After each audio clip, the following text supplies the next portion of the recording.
Salam à tous. Aujourd'hui, on va préparer l'mdarbel algérien à l'ancienne. Je vais vous montrer une vieille recette totalement oubliée, comme nos grands-mères la préparaient, sans aubergines. Oui, sans aubergines. Une autre version traditionnelle est vraiment inconnue. Le secret va vous surprendre. Restez jusqu'à la fin, vous allez adorer. Alors pour commencer, j'ai pris 3 grosses gousses d'ail et 3 petites que j'ai mises dans le mahrez avec une petite cuillère de karvi en grains. Ensuite, je pile bien le tout.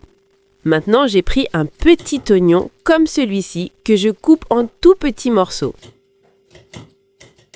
Vous savez, à l'époque, c'était comme ça qu'on préparait les sauces blanches pour les plats à l'ail, comme le ndarbel et plein d'autres recettes. Cette technique, mes amis, permet d'avoir beaucoup de sauce à la fin, bien onctueuse, et ça double le goût du plat. Alors, les amis, dans ma cocotte, j'ai mis seulement une demi-cuillère de semaine et une cuillère d'huile, car notre viande est déjà bien grasse. Et on laisse fondre. Maintenant, je mets les morceaux d'agneau avec une petite cuillère de sel. Regardez les filles, ma mère, l'arhamha, me disait toujours « mets le sel sur la viande dès le début pour qu'elle devienne bien savoureuse ». Et croyez-moi, ça change vraiment tout le goût du plat. Alors, on fait juste revenir la viande avec le sel pendant une petite minute pour garder sa belle couleur naturelle. Puis, on les retourne de l'autre côté juste pour qu'ils prennent le goût du semaine. Si vous aimez la cuisine algérienne traditionnelle et les recettes d'antan, n'oubliez pas de liker, commenter et partager cette vidéo. Maintenant, j'ajoute l'oignon que nous avons coupé. Je pousse un peu l'oignon comme ça pour qu'il revienne un peu plus vite. Ensuite, j'ajoute juste une petite pincée de poivre noir. Regardez, malheureusement, il est vraiment foncé, c'est celui que j'ai trouvé chez le vendeur en face. Et seulement un demi-bâtonnet de cannelle. Puis, on laisse revenir l'oignon avec la viande juste le temps qu'il devient légèrement tendre. Ensuite, je remue un peu la viande et je verse le mélange ail-karvi que j'avais mélangé avec juste un peu d'eau. Et on laisse revenir ce mélange encore une fois avec la viande.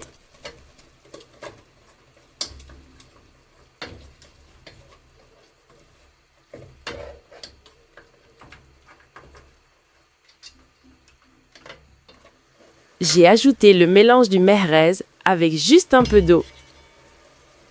Je remue un peu, puis je laisse revenir la viande encore une fois, cette fois avec l'ail à feu doux, pour que la viande s'imprègne bien de l'ail et de la karvi. Ensuite, je retourne la viande pour qu'elle s'imprègne de l'autre côté et vous allez voir comment votre mdarbel va devenir vraiment délicieux. Maintenant, j'ajoute une poignée de pois chiches que j'ai fait tremper depuis la veille.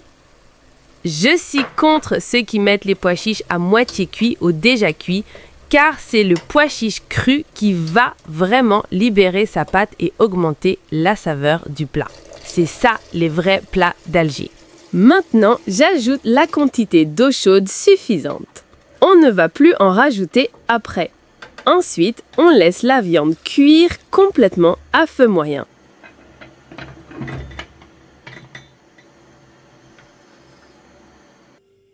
Et maintenant, je vais vous révéler le secret de ce mdarbel à l'ancienne. C'est bien le chou-fleur, ce légume que nos ancêtres cuisinaient pour le mdarbel et avec le temps, dans le modernisme, il est devenu plus courant de le préparer avec de l'aubergine. Alors, j'ai pris un demi-chou-fleur, j'ai retiré les parties trop épaisses. Bien sûr, vous pouvez utiliser un chou-fleur entier. Ensuite, je l'ai laissé cuire à la vapeur avec une simple pincée de sel jusqu'à ce qu'il soit cuit.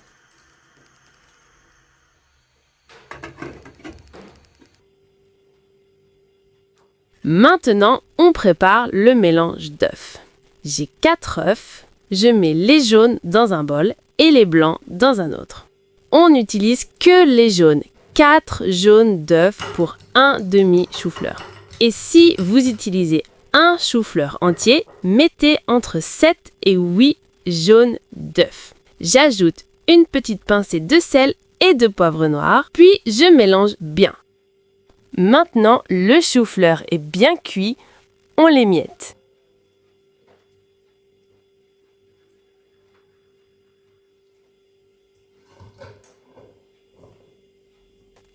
Je le mets dans une serviette propre, puis je les sors bien pour enlever toute l'eau.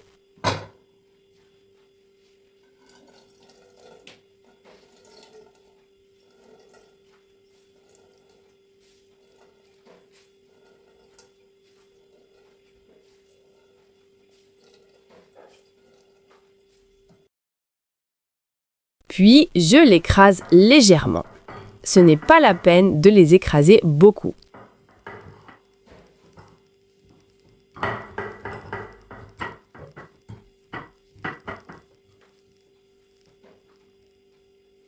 Je mets une pincée de sel et de poivre noir. Vous pouvez ajouter une touche de cannelle si vous aimez. Moi, personnellement, je n'en ai pas mis. Puis, je mélange bien.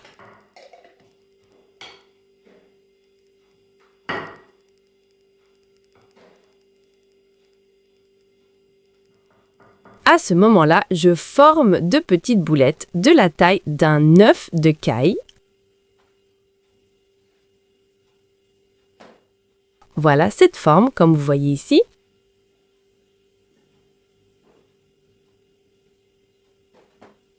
Cette recette, c'est la première fois sur YouTube. N'oubliez pas de me soutenir, au moins un point ou un like. Ensuite, je plonge les petites boulettes dans les jaunes d'œufs au fur et à mesure pour que toutes soient bien enrobées. Pour cette recette, on utilise seulement les jaunes, pas de farine. Puis, je retire mes boulettes.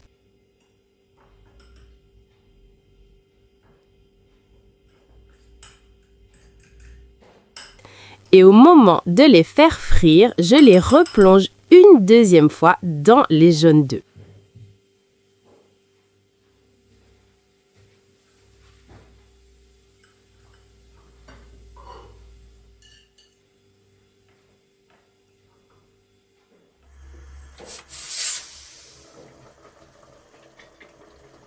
La viande est bien cuite et la sauce est délicieuse. J'ajoute une cuillère à vinaigre et j'éteins le feu.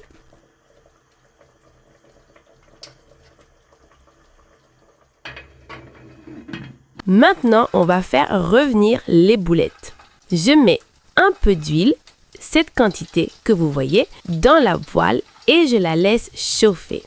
Je dépose mes boulettes et je les retourne plusieurs fois pour qu'elles deviennent bien dorées sans brûler.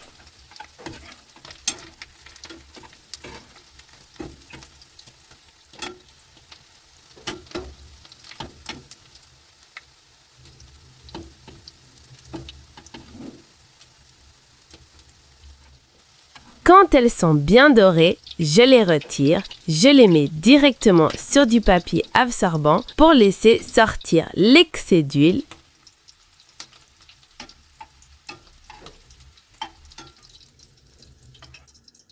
Pour finir, je remets la viande sur le feu. Quand ça commence à bouillir, je verse les boulettes de chou-fleur. Ensuite, j'éteins le feu.